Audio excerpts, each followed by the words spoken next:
come here because as soon as you come on the campus, there's this vibe, and it's energetic. And I just want to get my my exercise clothes and my sneakers on. And I was talking to Leah the day before yesterday, and she says, "Why don't you come and exercise with us at six in the morning?" And I was like, let me see if I can do that. And then I said, if my husband would not be out of town for today, but he had to leave early this morning, I could have done it, and I would have, because there's nothing like getting it out of the way. Because I don't know if you're like me, but if I wait, I have a whole day to come up with excuses not to do it. And we're very good at the excuses. But if you get it done first thing in the morning, that's that accomplishment check, that check mark that you can have. I was reading about this executive. She's a very successful executive, and she gets up at 4:30 in the morning, and she goes for like a 5-6 mile run. And people in her office said, "You're absolutely crazy because you don't get out of the office till 7 at night." And she says, that's the first thing I need to do. I need to say, accomplished. If I accomplish this, I can accomplish pretty much anything that's going to be thrown my way. I was like, what a dedication. I want her to rub off on me a little bit. 4:30 in the morning. So anyway, as you can see on the slide, I'm a registered dietitian. And many of you know me. And I will have to confess, the reason I became a dietitian because I love food. I love food. I like to think about food. I like to dream about food. I like to make food. And this was a legit reason to become a dietitian, because now it's okay, right? Because that's what I do for a living. I'm also a wife. So I make meals for my husband, make sure he's happy. He's an Italian American, so lots of pasta. So I also understand, if you're married, what that means when it comes to food choices and maybe not always being on the same page. I'm also a mother. And for those that are parents here, kids have their own personalities and their own likes and their own dislikes. And I'm very blessed because my daughter loves to be with me in the kitchen and loves the foods that we eat. But sometimes there are challenges, especially as she's getting older. She has more of an opinion about the foods. One of the things my family loves to do is rate my food. And a couple of weeks ago, they rated my food. My husband goes, "Well, I think it's a 3.5 out of 10. And my daughter goes, "No, Dad, it's like an 8 out of 10. And I said, "Guys, let's stop rating my food." And then, he was in the habit, so he wanted to rate it again. The next meal, we're like, "No rating. Stop the rating." But we do, some of the things I make, he doesn't like, and that's okay. And the foodie part, that sometimes does make my life hard. We just went to camp, my daughter and I, and we went to string camp, where all you do is play she plays violin. And so all I do, I carry her suitcase or her case with her violin to go from this class to that class to that class. And it's kind of like this. It's a beautiful camp in New Hampshire. But then it comes food time. And they're not set up for plant foods. They know there's some vegetarians. So, I have a hard time. We kind of eat around it, eat as much greens and things. But I understand some of these struggles because I live in this world too. And above, being a dietitian, I also don't like to eat everything. And sometimes what they think a vegetarian should eat, it's like, really? Salads every meal?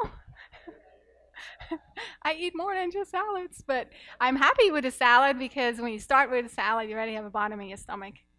You put something in your stomach, and that will help you with your other choices. Let's get into the presentation. I know you've been here for how long now? How many days have you been here? 12. So you've had a lot of information. You've had a lot of movement. I hope you've had a lot of fun too. Okay. All right. And I think you guys are, let me see how this works here. Oh, there. Before I get into my presentation, I do want us to remember the Creator that created our body has a desire for us. Can you guys read it together with me? Dear friend, I pray that you may enjoy good health and that all may go well with you, even as your soul is getting along well. Body, mind, and spirit right there. That's the desire for that the Creator has for us, that we are in good health, that all will go well with us, and that all will be well with our soul also. My presentation is from the store to home. In creation health, what you are going by, I see the creation here. It's the first acronym, the C, stands for what? Choice. Do you have a choice? Always. I went to Dr. Google and I said, how many choices does a person make in one day? So what do you think Dr. Google, and Dr. Google, you know, I use that, it's just, you put it in Google and just see what comes up. I call that Dr. Google, because is that always scientific? No. So Dr. Google gave me a number. Can anybody guess what Dr. Google thinks how many choices, not even food choices, but how many choices we make in a day? Somebody said thousands. Over 1,000. Many thousands. It said 3,500. And I was like, what? Let me see if there's any scientific proof for this. I couldn't find it. But I thought it was kind of interesting, entertaining that thought for a few minutes. 3,500 choices in a day. So how many would that be in an hour? Overwhelming, right? I actually don't believe that number. There is no basis for that number. But I do know one thing, and that's scientific, that we make about 200 food choices in a day. Brian Wansink, he is a researcher at Cornell University. A few years ago, he wrote a book, Mindless Eating. And he shows in there that we make about 200 food choices in a day. They're not always choices we make consciously. If you drive by a billboard and it says something about the value meal at McDonald's, you drive by there, you actually do make a choice not to go. Well, hopefully you make the choice, you know, not to go. So those are choices too. They might be more subconscious, but so choice is very important. You are the one that makes the choice. And out of that choice come consequences. Environment. If you are in an environment like here, is it easy to make good choices? Yes, very easy. Because McDonald's is not right down the road, or Dunkin' Donuts. So you're in an environment where it's easy. So also think about that as you go home.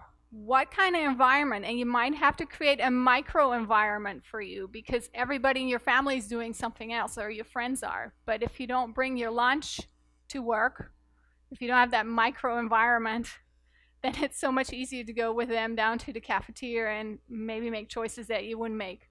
So environment is very important. And then, of course, nutrition. And we're going to talk about that more today. So how can you make good choices in the grocery store? You've been here for 12 days, right? Yeah, and we're actually going to do some of that. I'll give you a system to sort through. Most of the time, a manufacturer knows, because of how many products are in a grocery store, that they only have like a split second to get your attention. So reading labels is going to be important. Another thing is something you probably already know, and I have to remind myself sometimes too, not to go hungry. When you're hungry and go to the grocery store, I can tell when my husband does the groceries if he was hungry or not. I can tell by just seeing what he bought, because there always will be a treat. Or, oh, we haven't eaten this in a while, type of a thing that just slips in. It's just harder. Very simple rule. Don't go when you're hungry. Also, what will help and will help your budget too is to have a plan. Know what you're going to be eating. I pretty much have a standard pantry. There's certain things I always have. I always have frozen vegetables. I always have frozen fruit because frozen fruit doesn't go bad. That way I'm never out of fruit. I can always whip up something if it's a smoothie, and I always have frozen vegetables. So I never have an excuse not to eat a vegetable with a meal. So, you will have some of your staples, but depending what you eat that week, you want to have a plan. And then you want to know what you're looking for, and we're going to be talking about that today. And we're teaching you the traffic light system. And what I like about a traffic light, when it comes to foods, we love to think of foods as black or white, bad or good. But there's some of those foods, depending where you are in your health walk, that might be okay for right now. A couple of years ago, I got a phone call from a lady, and she said, I want to lose weight, but please do not take my fried chicken. If you're going to take my fried chicken, I will not come back. Okay. And I said, okay, well, I won't touch your fried chicken then. You go eat your fried chicken. And I thought to myself, we'll just make sure. My goal for her is that there was going to be so much other foods on that plate, it was just going to push that fried chicken right off. And guess, it took a half a year. But guess what? She came to the point where it was like, it's not a big deal anymore. If I would have said right away, nah, bad, would she have come back? No, she was so focused on that fried chicken. All I said is like, well, don't have it every day. Pick a day of the week that you want to have your fried chicken. Enjoy it. And I thought to myself, I will work on the rest. As you understand and as you discover new things, it will push it right off. So that's why I like the traffic light system. Green is go. And green foods are the easiest foods. Because what does it say? Read with me. Unprocessed plant foods. You see that word in front of it. Unprocessed. Not just plant foods, because vegetable shortening, is that a plant food? Yeah. So is potato chips. Thank you. Any other foods that are plant foods? French fries. Oreos. Yeah. Oreos is made out of plants. There's no animal products in an Oreo. Now, don't get excited. It's just an illustration, because is it processed? It doesn't grow on the tree, does it? Right. So your foods that are what I would consider your traffic light, your green foods, are the foods that are plant foods. They are the best. They're the easiest to identify. Let's name some. Peppers, kale, spinach, carrots, tomatoes, avocado, broccoli.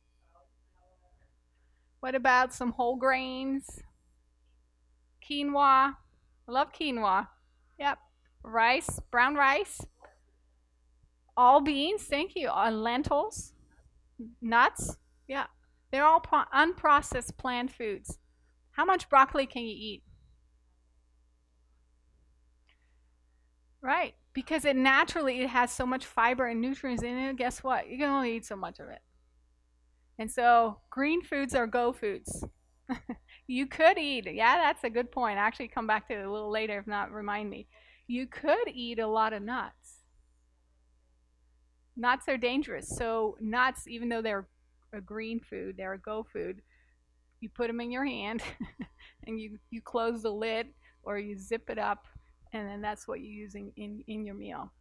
A handful, yeah, or you put it on your cereal. Yellow means wait. And what does it say? Processed plant foods. Well, let's think about what kind of processed plant foods. Well, actually, she wants that potato chips to be yellow. What do you guys think? It is processed. But look at my red foods. What does it say for red foods? Ultra processed. That's pretty ultra, especially if you do like Pringles. You know, Pringles, they powder the potato. I mean, it's just ultra processed. So, processed plant foods. Say it again. Popcorn. Let's think about that. Is popcorn processed? You take the corn and you pop it. Is it processed? It's processed if we do the ones in the microwave package. Hot air is a processing form, but it doesn't take anything out or adds anything in if it's just plain old popcorn. It actually is a high fiber item.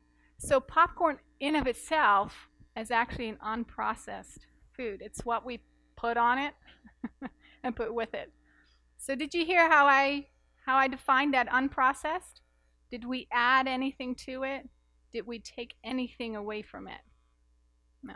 So if I take tomato juice, now when I make tomato juice, I just take tomatoes, put it in my Vitamix, and boom, we have tomato juice. Is that processed or unprocessed? Did we take anything away? Did we add anything?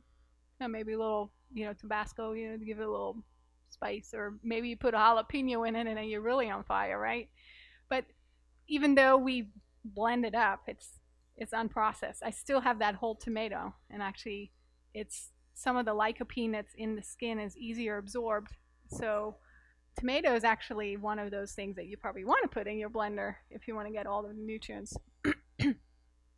Yellow, processed plant foods. Yeah, like canned vegetables.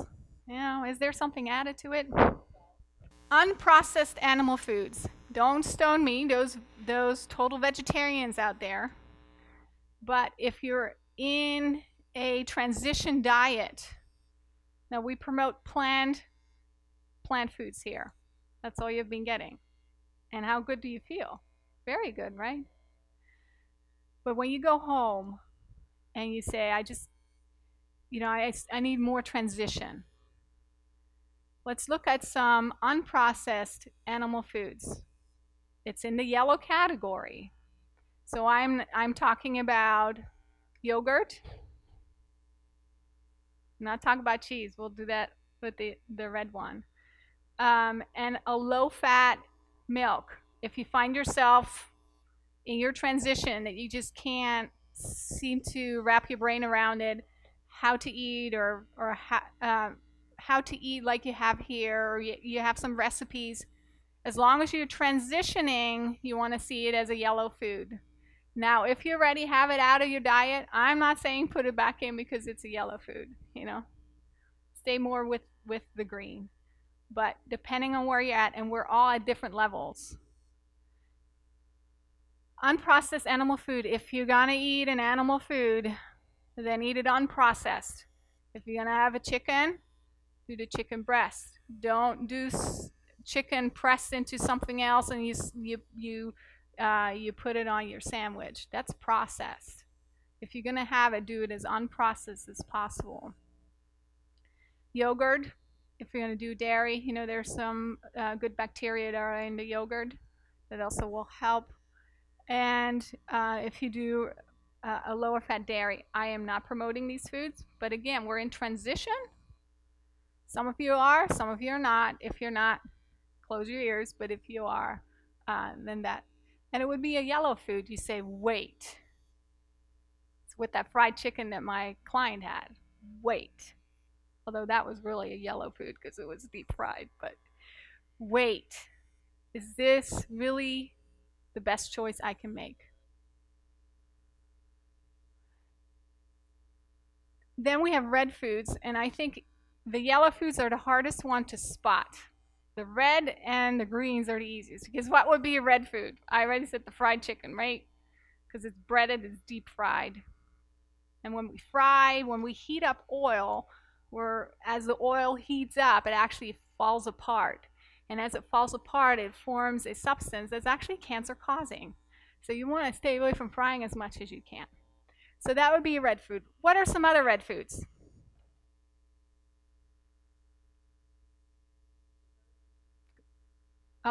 Microphone, right? You're not supposed to talk. Where's the mic? Can I have a mic? Yeah, I have a question and I have an answer. I have it. Oh, that's right. I am so sorry. So I will tell you then. Some red foods, ultra processed plant foods. I already mentioned one. French fries, Oreo. That's a plant food, right? It's processed. What is another really processed plant food? Ice cream. That's right. Thank you for reminding me. I have to tell you. Let me think of another one. Let me go to my slide. Whole milk, cakes, donuts, bacon. I work in a long-term care facility, and they go, bacon, let's count it as a protein. I go, protein? I said it shouldn't even be on anybody's diet. It's just fat and salt, and the fat is pretty terrible. Yeah, bacon is definitely a red food. Another food is any of the meats you put on your sandwich. Did I step on somebody's toes here talk about bacon? It's very, very processed. Any of the processed meats that you put on your sandwiches. The hot dogs, any processed meats, there is no benefit in them. They say it has protein. Well, with the protein come a whole slew of nitrates and additives that actually increases your chances of cancer. I cannot say anything redemptive about meats that you put on your sandwich, the processed meats, the salami, all those. I cannot say anything redemptive about it. If you're going to eat in the animal meat section, you want to eat in the yellow section, which is, you're going to eat the chicken and the chicken breast. But still, there are issues there too. It's a yellow food. And let me see what else. Oh, red meat too, full of the blood. Actually, the Bible tells us if we're going to eat meat, to eat it without the fat and without the blood. So you take all the flavor away. But why does it say that? Because it says there, and it's quite interesting, this book was written so many thousands of years ago. It says not to eat the blood because the life is in it. Life doesn't mean good life. It also means bad life, meaning cancerous, infectious things. So red meat would be definitely a red light food. So what does a red light food mean? Never have it? Well, if it's up to me, never have it. But the reality is you might say, well, I want my fried chicken, like my client said, and a red food is stop. Let's be conscious of this. This is not something we want to eat a lot of the time. We want to eat it as little as possible. Is everybody still with me? All right. So let's go to the grocery store, because that's where you're going to be making a lot of your choices. So I was going to ask you guys, so I will ask with a raise of hand. Look at this. Is this a green food? If you say yes, raise your hand. Is this a yellow light food? If you think so, raise your hand. And don't be shy. It's okay. No? Is this a red light food? Most votes go for red light food. Yeah. It's red. Yes. And why is it red? Well, it's highly processed. First of all, it's white rice. Then if you read on the ingredients, it has some monosodium glutamate, something we really want to stay away from. And it's very low in fiber too. So definitely a red food. You're better off with some brown rice if you're a very busy person.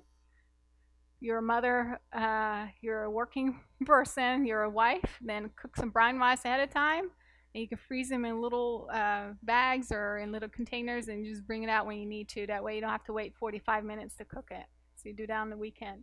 What about this? Anybody, if this is a green food, raise your hand.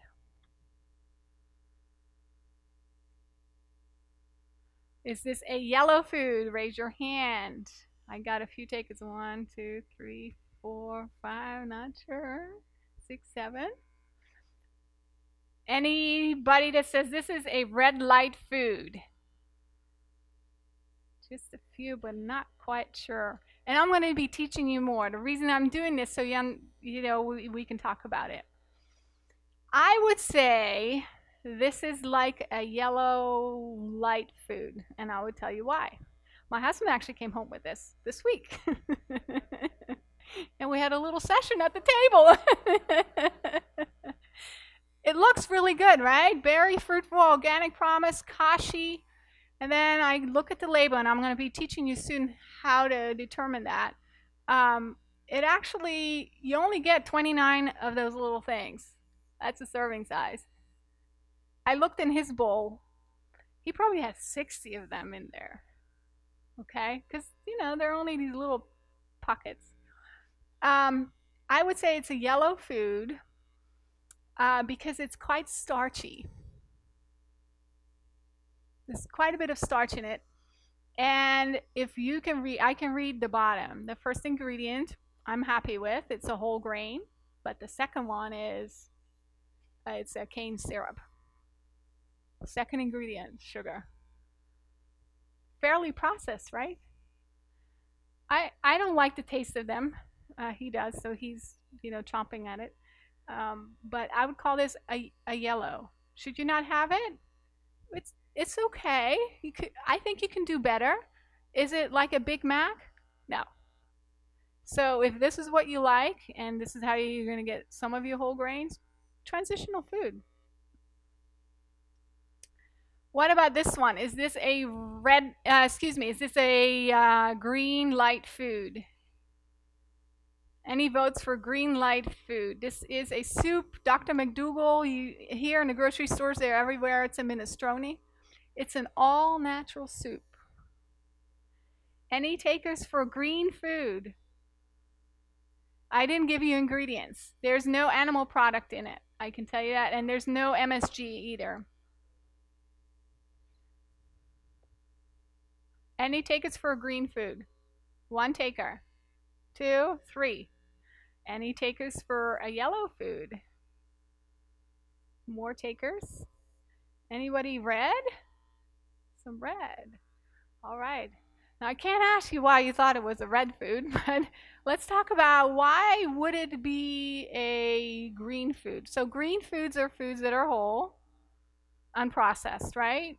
So it has zucchini and carrots and those types of things in. That's fairly unprocessed, and it's in a tomato type broth, unprocessed there too. But what else does it have in it? It has some pasta. It has some white pasta in.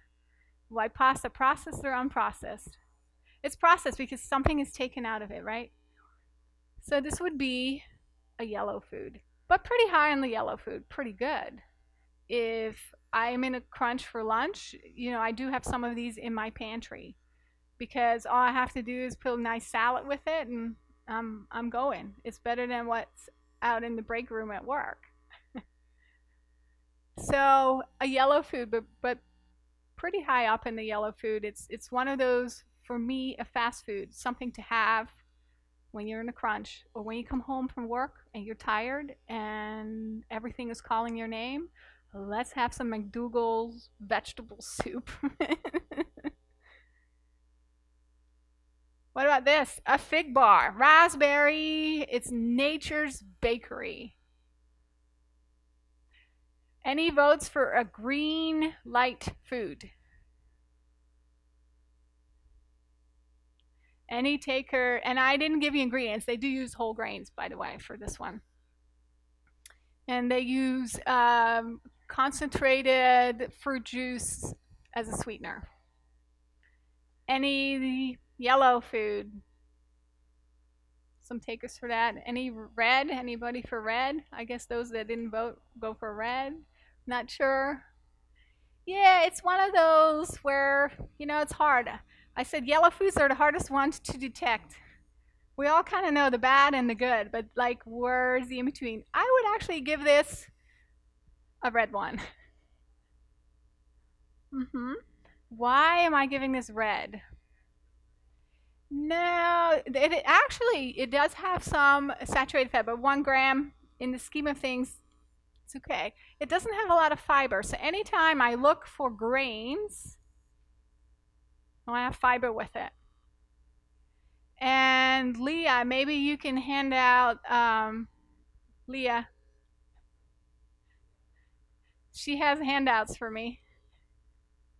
We're going to be handing out something for you. I made a clarity card for you. You can stick this in your wallet, and this will help you with the label reading, figuring out, is it a yellow food or is it a red food? I'm going to do that right now. Yeah, one per person. You can stick it in your wallet. Staples did make a mistake on there, so they're not perfectly centered, but they gave me a discount, and the information is still there. So it's called the Clarity Card. There's some things you want to do daily. I am not going to go into that. The fiber, the total fat, the sodium, and of course 10,000 steps, which y'all are doing here. But we're going to go to the label reading part. And it's going to require just a little bit of math. But let's look at the carb. What does it say on the slide here? At least 3 grams of fiber per 20 grams of carbs. Let's go back here. It has 22 grams of carbs and how much fiber? 1 gram of fiber. So let's look at the rule again. 3 grams of fiber for 20 grams of carbohydrates. Here I have 22 and I only have 1 gram of fiber. Now, the fiber is going to help slow down the absorption of those carbohydrates. All carbohydrates will be turned into blood sugar. So, this particular fig bar, yeah, it gives me carbohydrates. My sugar is going to go up pretty quick, but there's no fiber. There's nothing to slow down that sugar from coming from those carbohydrates.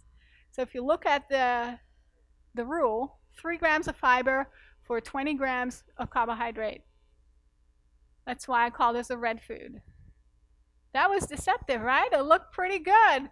Nature's Bakery raspberry. I told you it was made with whole grain, but you know the inside is quite sweet.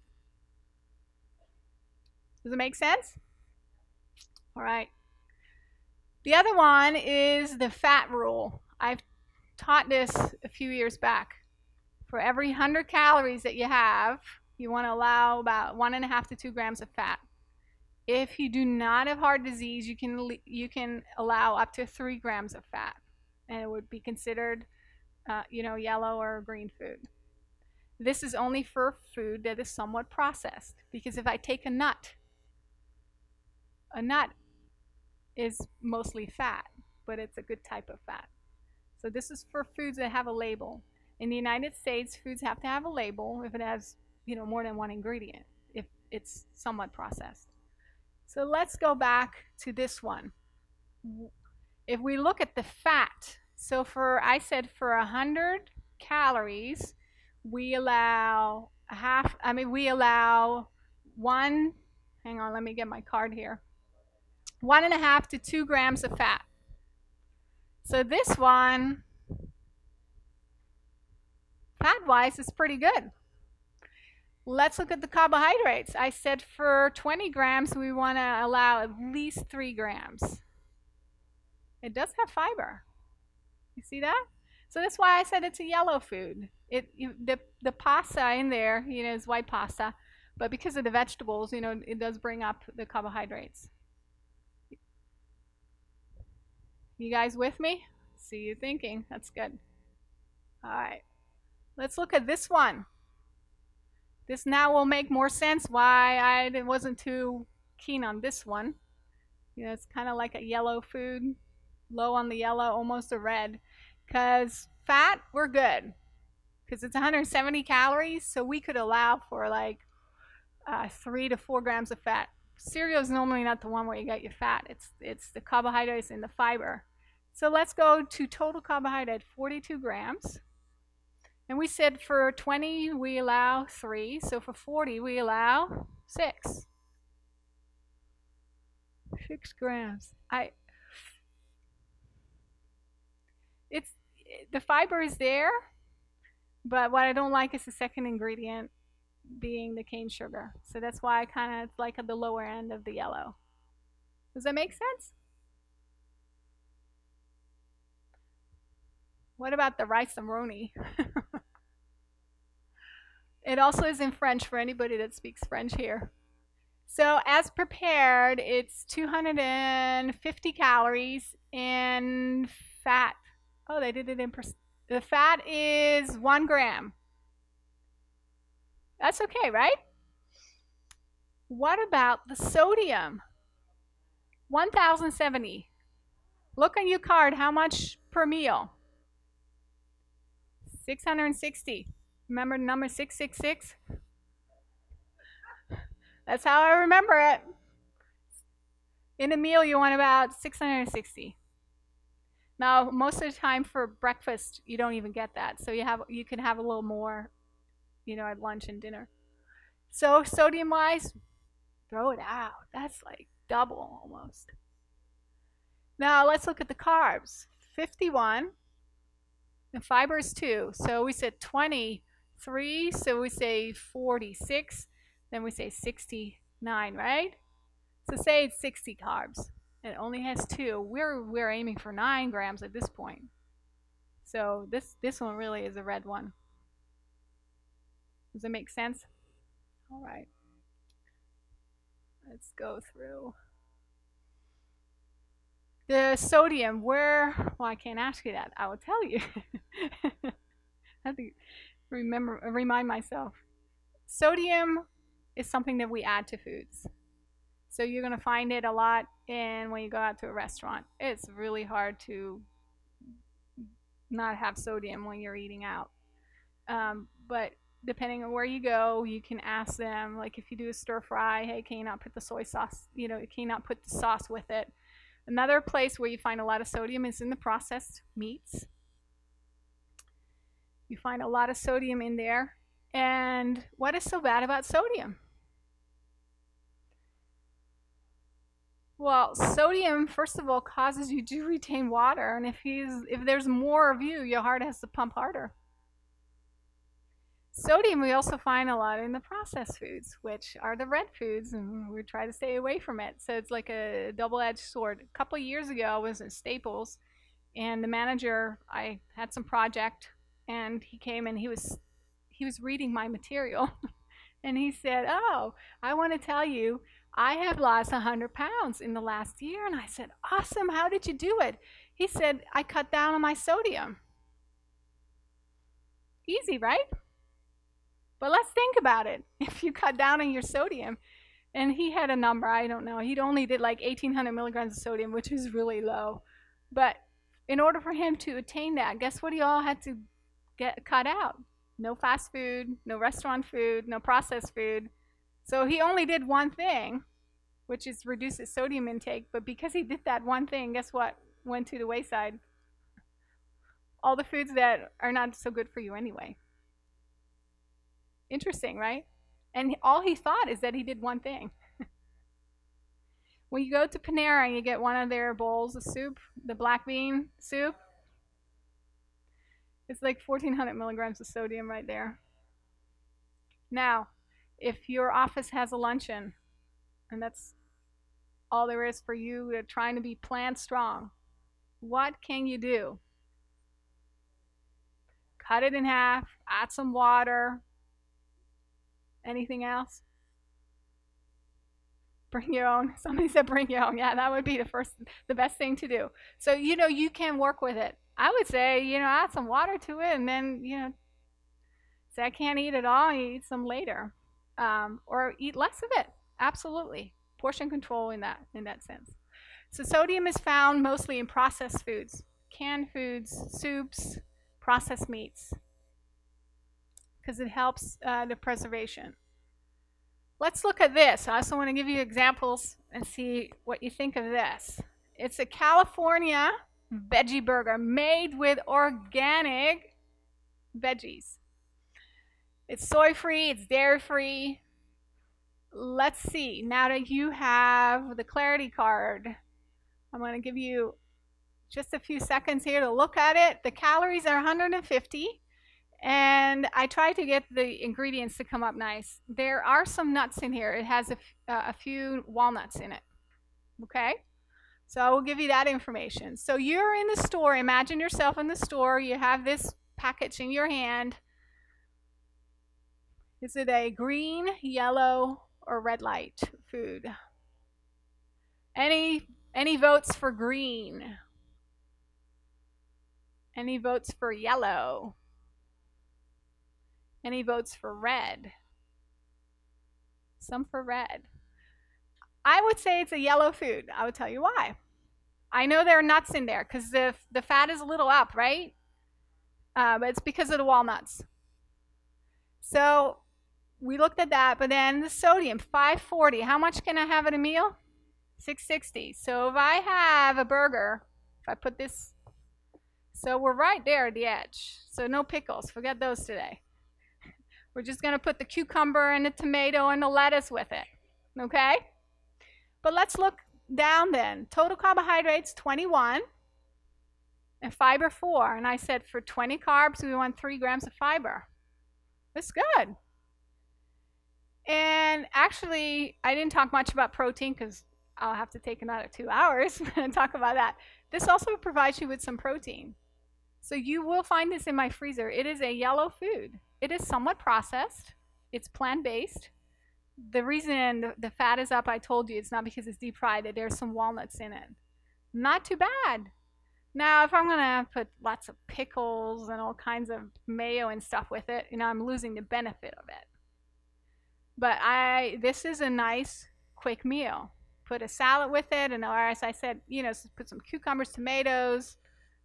You can, if you like raw zucchini, you can put some things to this, and it would be a good option. What about this? Same company, Amy's, made with organic wheat and basil. Pesto tortellini. Let's look at it. Serving size and bowl. Calories 450, total fat 20 grams. What? What? And it's not, there's no nuts in it. So somebody already said too much. So you already are like, ooh, yellow food or red food? Red. I have lots of votes for red here. Let's keep going. Saturated fat, 8. We want to keep saturated fat at least 1 or less. 8.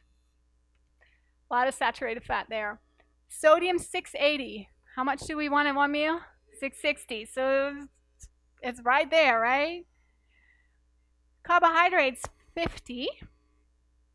Fiber, 3. So wait a minute. I said 20 carbs, 3 grams. So 40 grams would be 6. 60 would be what? 9, right? So this is close to 60. 9. We only have 3. Those that said red, I'd vote for you. It's a red food. Same company, Amy's, and it's made with organic wheat, but it's a red food.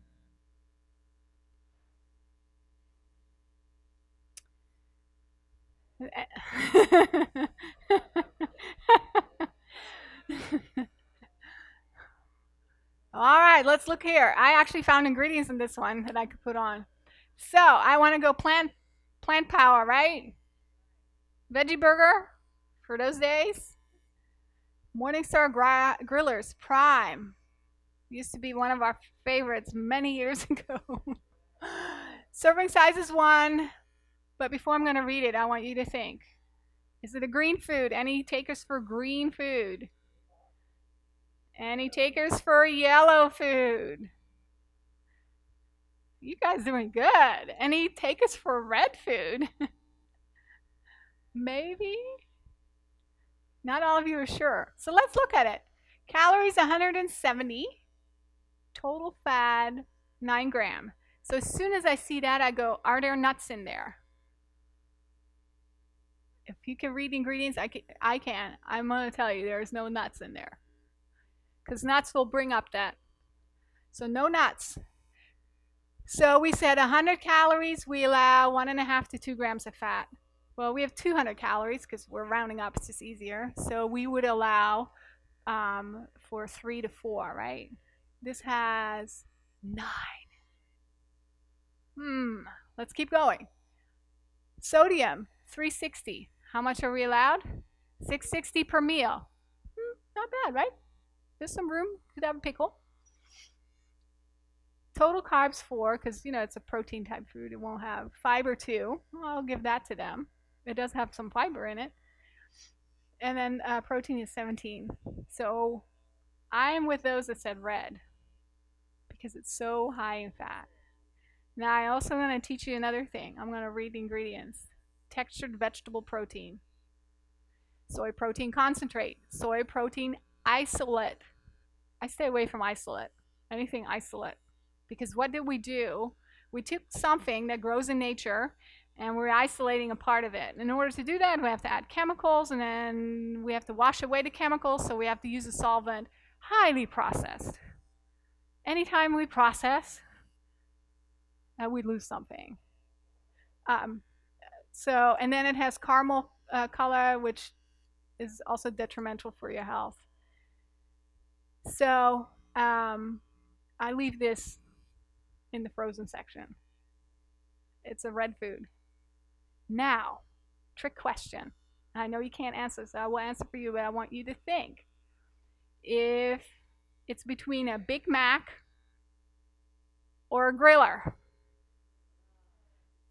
you're going to go with the griller. And you say, where are the tomatoes, the cucumbers, and the lettuce? Okay? So food is not always black and white. It's also, this is better than that. Is this the best? No. Amy's Burger would in that case be the best.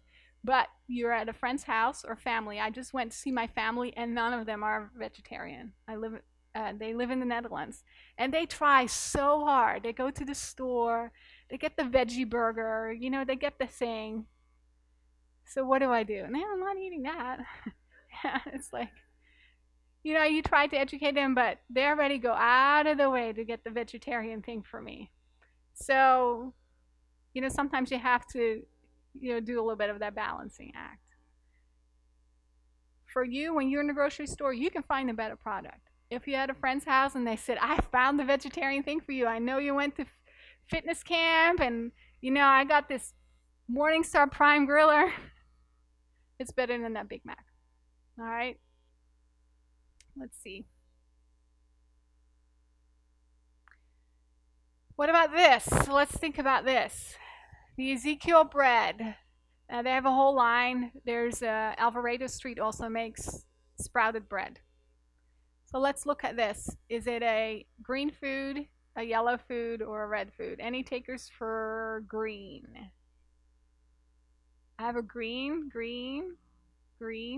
Any takers for a yellow? Any red? No takers for red. Good. I would almost put this with a green. And I would tell you why. This is how, if you don't know, this is how they make it. They take the wheat, they sprout it, and then they don't grind it. They kind of mix it up and they put it in a bread. I have had people that had diabetes that their blood sugar hardly goes up with this bread, and they eat whole wheat bread and it goes up because the whole wheat bread is more processed because it's ground into a flour, and the flour is going to be absorbed quicker and it causes your blood sugar to go up faster. So the sprouted bread, if you have blood sugar issues or if you even are hypoglycemic, meaning that you sometimes find that your blood sugar goes down, the Ezekiel bread is actually a good bread. So look at the label. One slice, 80 calories, total fat, half a gram. It's not a high fat food. What about the sodium? 75 milligrams. How much can you have a meal? 660. That's absolutely fine. Total carbs, 15. Mostly a slice of bread is going to be running 15 grams of carbs. But look at the fiber, 3 grams of fiber. So that's awesome. And it is fairly unprocessed, as I said. It's not grind down as a flour. It's just they mix it up. I like it toasted. Yeah. And they also make burger buns, by the way. So, Wonder Bread also makes a whole wheat bread. And I tried the hardest to get their nutritional value, and it didn't give it in a nice format. But Wonder Bread also makes a whole wheat bread. Did you know that? But their ingredients list is like yay long. Already that tells you it's more processed because you put more than just the wheat in it. I want to talk about terms because when you go to a grocery store, these are some of the terms that you might see on packages. BPA free. Let me get the term. I don't want to say it wrong because it's quite a mouthful here. Bisphenol A. It is a chemical that they use as they process plastic. It's often on the inside of the lining of cans, and we found it does leak somewhat into your food. So you will find it on the can. It will say BPA free, or it will say it on the water bottle. Have you guys seen it? If you're a label reader, you will have seen it. BPA free. And like anything, yeah, I try to stay away from it. If they can, I don't always have time to cook my beans from scratch, or I don't think ahead of time. So sometimes I do pick up a can, I wash it, I rinse the beans as much as I can. You know, you got to do the best with the resources that you have. So you will see that BPA free. Try to stay away from it because it is a chemical that leaks into the food. They say it causes infertility and a lot of hormonal disruptions. Well, this country has a lot of hormonal disruptions and a lot of infertility. Could that be one of the causes? Absolutely. Could be a contributing factor. Fortified. What is fortified? Well, I can't ask you. Sorry. Fortified means we are adding something to it. Vitamin water. Fortified with, you fill it in. Was it normally in the water? No. But we as humans think, hey, just throw it in. You can do it in orange juice, fortified with calcium. Does it naturally occur? Calcium in the orange? No. But they put it in. So fortified means we have added it. It doesn't necessarily occur in that food naturally. Then we have the word enriched. Well, that happened way back in the year when they took the rice and they made it into white rice, and all of a sudden we had all kinds of issues, right? Bones not growing right, we had edema. And so in order to have people still eat white rice, what did we do? We put some of the vitamins right back in. We enriched it. Well, wait a minute. We first took out of it, and then we say we enriched it. If we would have not touched it, it would have just been fine. So yeah, like white rice is enriched, because if we just eat white rice that is not enriched, guess what? We will have deficiencies, and our bones will not grow correctly, and we will have edema. So that's what enriched means. If something says enriched flour, it means they use white flour and they put some B vitamins back in. Processing. So would that be a yellow food, a red food, or a green food? A yellow or a red, right? Depending on the amount of processing. Non-GMO. Non-genetically modified organism. So every one of us, in our hair, in our cells, in our skin, there's genetic information. It's called DNA. That tells you that you have blue eyes, blonde hair, and you're 5'3". The genetic information is unique to you. Fruits and vegetables and animals, anything that has life has genetic information in it. So the foods that we grow, if you have ever had a garden, you will find that pests like the things you grow too. And as time has gone on in this earth, there's been more pests. The Bible says there's going to be wars and rumors of wars and pestilence. What's in the word pestilence? Pest. If we would wake up our great great great great grandfather and show our great great great grandfather how we grow food now and all the pesticides that we use. They would go, what? So there's been an increase of pests, thus been an increase of the use of pesticides. And so what do humans do? Oh, let's figure this thing out. So they've taken the genetic information, say for example of corn. They have changed it in such a way that now the corn that we're making out of this genetically changed corn, we can plant it and we can spray the field with Roundup, kill all the weeds and everything we don't want, and the corn is not killed because we genetically have changed the corn. But because we genetically changed the corn, how are we going to digest it completely and correctly? We are a chemistry factory. And chemistry means things fit. They're like a key and a lock. So we have enzymes that will unlock and speed up processes. So now we have this corn and we're eating it. And all of a sudden, things just don't quite fit. It's different. It's genetically modified.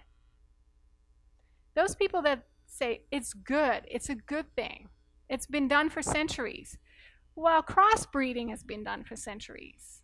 If you guys remember from biology, there was a monk that took peas, and he had peas that had white flowers, and he had peas that had red flowers, and then he crossed them, and then, you know, do you guys know what I'm talking about? And then he had peas that had some red and some pink, and that is crossbreeding. That's not what I'm talking about. I am talking about changing the DNA of a food. They've even gone so far as taking tomatoes and changing the DNA that it has non-plant things in there. It has fish DNA things in there. That's not how God created it. And so we also see a rise of digestive issues because of it. In the United States, the most genetically altered foods are corn, wheat, and soy. Why? Well, because that's where a lot of money is made. That's where a lot of governmental aid is given to. There's a lot of subsidy in the corn, in the wheat, and in the soybean industry. Because that, again, is used to feed what? All the animals that we want to eat. So genetically altered food is something I shy away from because my enzymes don't quite fit on that food, and then I have digestive issue. So when it comes to corn, I buy organic, non-genetically modified corn. Now, is that always 100% watertight? No. If you know your local growers, you'll know it's watertight. I get corn from an Amish grower, and I know he grows organic. But you might not be in that position. So you have to put some faith in what the label says. Is it always going to be watertight? No. But you do the best. You pray for a blessing, and you eat and be joyful, right? I mean, that's all we can do. Soy, the same thing. Soy gets such a bad rep in the media. But really, if we look back to Japan, China, centuries back, they have always been eating soy. But they have not been eating soy texturized protein, soy isolate, soy this or that. All they did is they made, they put a friendly bacteria with it, and they made tempeh, and they took the hull off the tofu, the soybean. So they took the fiber off, pressed it in a cake, and called it tofu. By the way, tofu, green, yellow, or red light food? Yellow. Very good. Because it is somewhat processed. It's somewhat processed. I have it in my fridge. Yeah. It's nice in the stir fry, and I use it frequently, but I know it doesn't give me any fiber. It is somewhat processed. So going back to what I was talking about, soy has a bad reputation, but if you look back, Japan, China, of course, they're also changing their way they're eating, but if you go way back, they don't have higher incidences of boys growing breasts, or, you know, all the things, the bad reputation that soy gets here. Have you guys heard it? Oh, if you're a boy, you shouldn't do soy because you're going to grow breast. I'd say don't eat the chicken, but anyway, because that has more hormones than that soy. So I do choose non-GMO soy because it's highly changed here, because we want to grow a lot of it in the United States and we want to make money on it. The same with wheat. So corn, soy, and wheat. And it's so that your food can digest and it's easier to digest. The Environmental Working Group has made a list. Oh, before I go on to that, organic. So organic, what that means is that if they go by the letter of the law in the United States, they use non-genetically modified organisms or seed to grow their food. That's what organic means. And they don't spray it with certain pesticides. Do they still spray it? Yes. Is it less than conventional? Yes. You have to go, if you're a farmer and you want to be organic, you know, it has to be organic for so many years, and it's a whole process. But they can still spray. It's just they spray from a shorter list of pesticides, and they have to use non-GMO seed. So do I choose organic? Yeah. Does organic always mean better? No. And can I afford organic for every food I stick in my mouth? I can't. So that's where the Environmental Working Group comes in. And you can go to their website. You can download this, put it in your wallet. It's called the Dirty 12 and the Clean 15. The Environmental Working Group is the name of the organization. And every couple of years, they go through and they look to the pesticides residue on food. And they found these foods, the Dirty 12, if you possibly can do them organic, that's the way to go. And what they do is on their test, they ingest it, they look at blood values, they look at stool values as to, you know, what how much pesticides. So strawberries, spinach, you can read the list. If you can do those organic, that would be the one. Don't buy organic bananas because they're picked unripe. By the time you get them, there's not a lot of insects that are interested in that. And the same here, avocados. If you look at an avocado and the skin, it's thick.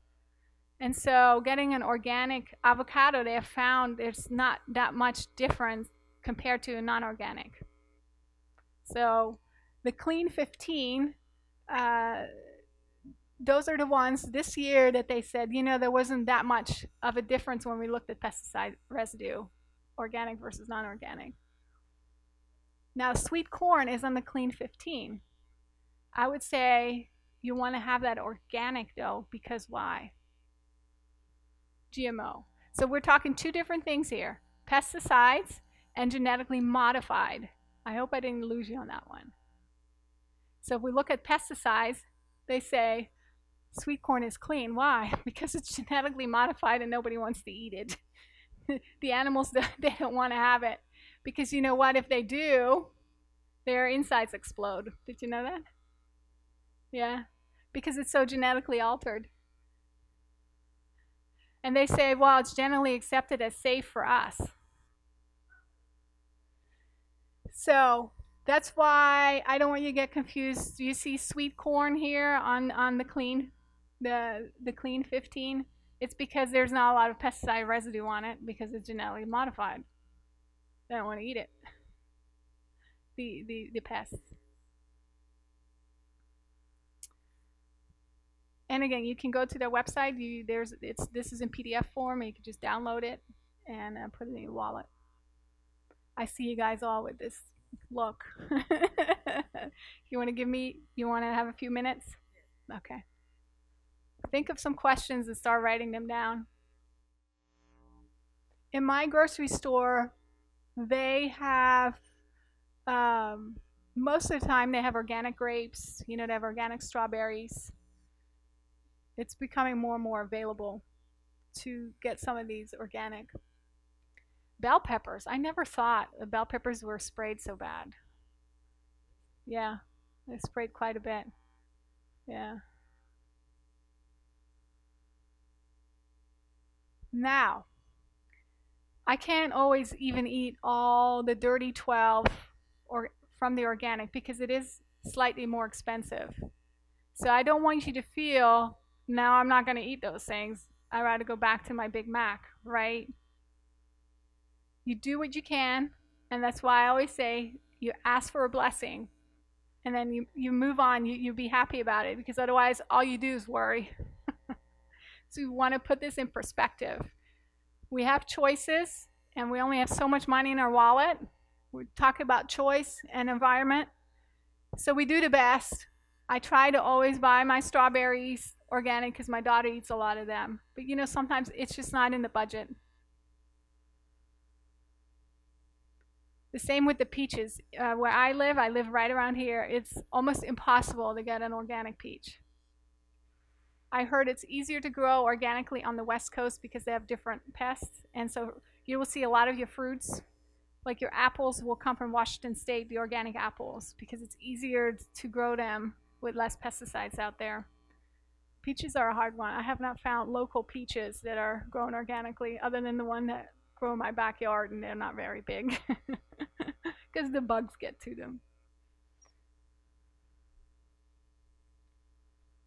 All right. Lots of information here. But you have your clarity card. You can look at your foods, look at them as in green light food all the time, yellow, let's wait and let's look, and then your red foods. I know some people are still copying. I'll put it back on when I'm done. I'll put it back up. All right, so in that grocery store, this is how I always think when I have a meal. What's my starch? So what are some good green light starches? Quinoa, great stuff. Lots of fiber and also protein. So those will be your grains. You can have brown rice, you can have brown basmati, you can have brown jasmine rice. Different flavor. Jasmine has, it's a softer type rice. If you don't like brown rice, because brown rice isn't softened up so much, go with the brown jasmine. It softens up quite nice. Make it ahead of time because brown rice does take longer to cook. Just freeze it. You can just bring it out. Think ahead. Some other grains, some whole grains, like we saw the Ezekiel bread, that would go there. So I would always go with a meal. Okay, is there a starch? Then I go vegetable.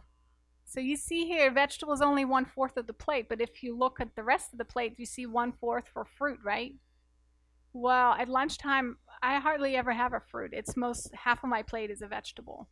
And I know here at camp, that's the same. We just combine, this is a combined plate. But fruits and vegetables should be half of your meal. Either the fruit or the vegetable. And as I said before, I love having frozen vegetable because it's so easy to grab and go. I always have green beans, always have some broccoli. Actually, I also always have some frozen peppers ready to go because then I don't have to clean or cut them. You just throw them in. Legumes. I didn't talk much about legumes because I think you might have talked about that here, but legumes are like your beans, your lentils. If you're not familiar with beans or don't like beans, start with lentils. They're a little easier to digest. They cook a little faster. If you're a fan of Pinterest, there's some great lentil recipes on there. Follow some people. And again, your legumes you can get in a can. Of course, they did add some sodium. Rinse it off. That's a very convenient way. So shopping steps. I want you to think of 3 meals that you like, that you already have, that are most plant-based. So if you're not eating plant-based, go back. What did you do 3 weeks ago? What did you eat? What are your 3 favorite meals that are somewhat almost plant-based? So you want to take those 3 meals, and maybe it was spaghetti. Spaghetti, depending on the sauce, is almost all plant-based, right? It's the noodles and the tomato sauce. So how can you make this fit with the information that you've gotten? Well, you can go with a whole wheat noodle. Step 1. What you can do is the tomato sauce.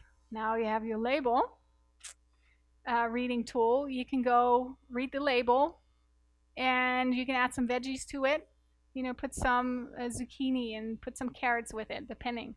Now, in my household, that's like a no-no because my husband is Italian and the sauce has to be just so, you know. So I can my own and I blend them up so there's the seed and the skin is all in there.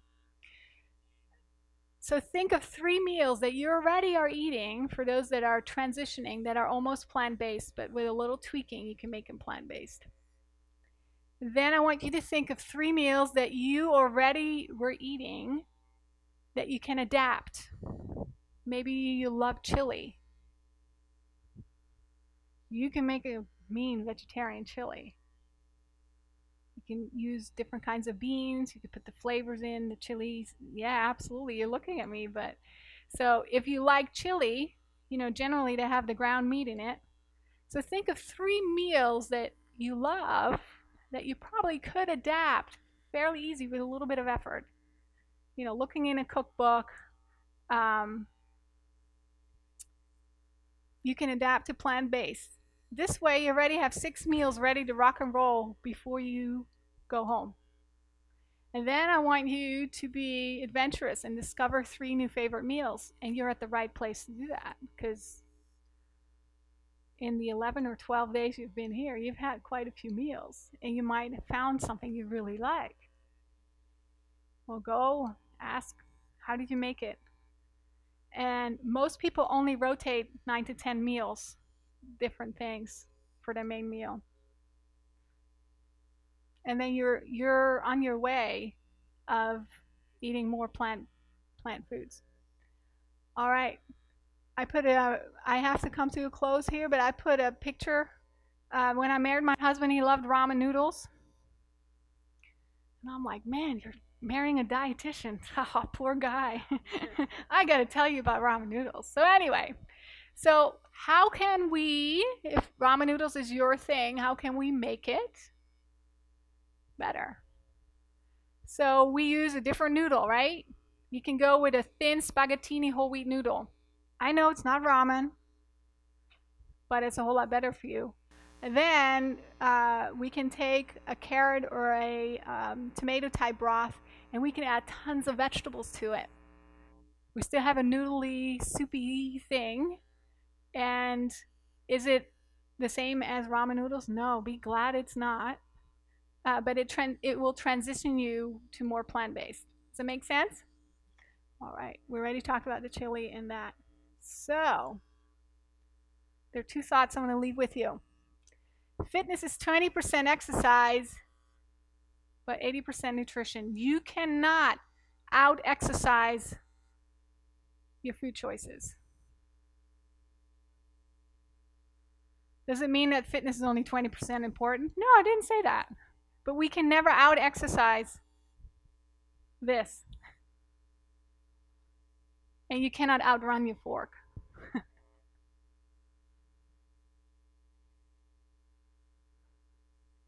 If you get off track, there's some things you can do.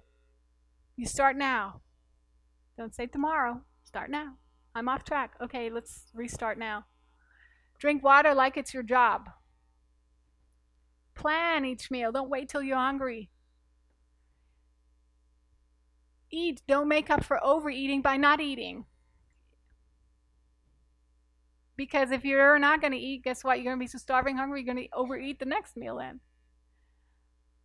Revisit. If you do a food journal, that's always very good. You can revisit that. Remind yourself how far you've come, how you felt when you were on the track you had chosen to be on.